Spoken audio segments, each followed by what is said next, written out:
My name is Riesa Pascal, and if you're familiar with my channel, then you know I like to post a lot of travel and adventure vlogs. But what you may not know is that my professional background is actually in broadcast news and reporting. But after pursuing a career in traditional news, I began to crave a form of journalism that wasn't so much about the kidnappings and the murders and these horrific, deadly accidents. I wanted to hear stories of triumph over tragedy. I wanted to hear stories of communities building each other up instead of breaking each other down. I wanted to hear uplifting tales of laughter and inspiration instead of death and destruction. The kinds of stories you're not going to hear on the 5 o'clock news. So I decided to seek those stories out myself and share them here on this channel in a series I'm calling Positive Chat with Riesa. Every episode will feature several stories which will hopefully inspire you and uplift you as you go about your day, as you go about your week, and just get you away from that negativity that's so prominent in the news, in the media today. Our first story is about the Kansas City Community Kitchen in Kansas City, Missouri, which is flipping the photo of what a traditional soup kitchen looks like. The kitchen has been serving the community for over 30 years, but they recently reopened with a brand new restaurant-style initiative, which is allowing the homeless to dine with dignity and a side of respect. Each weekday, the homeless are greeted at the front door by a host who then seats them at a table with a menu.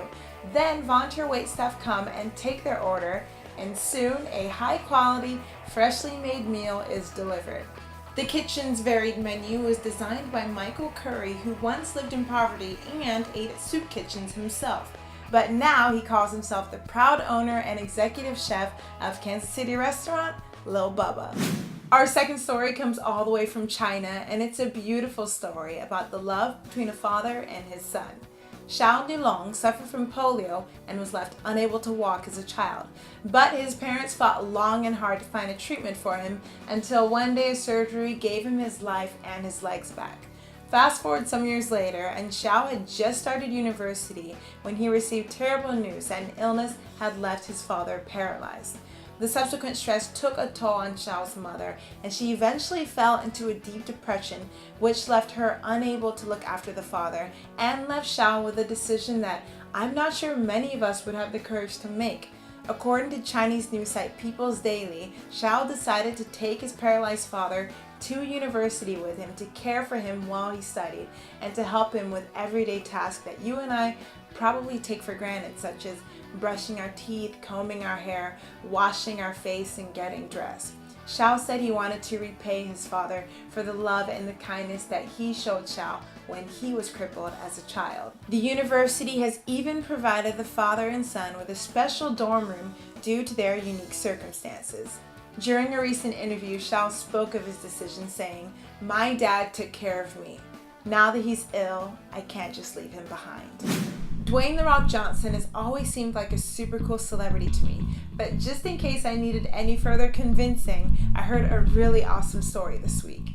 7-year-old Gabriel Tater Singleton lives in Georgia, and he is a mega super fan of The Rock.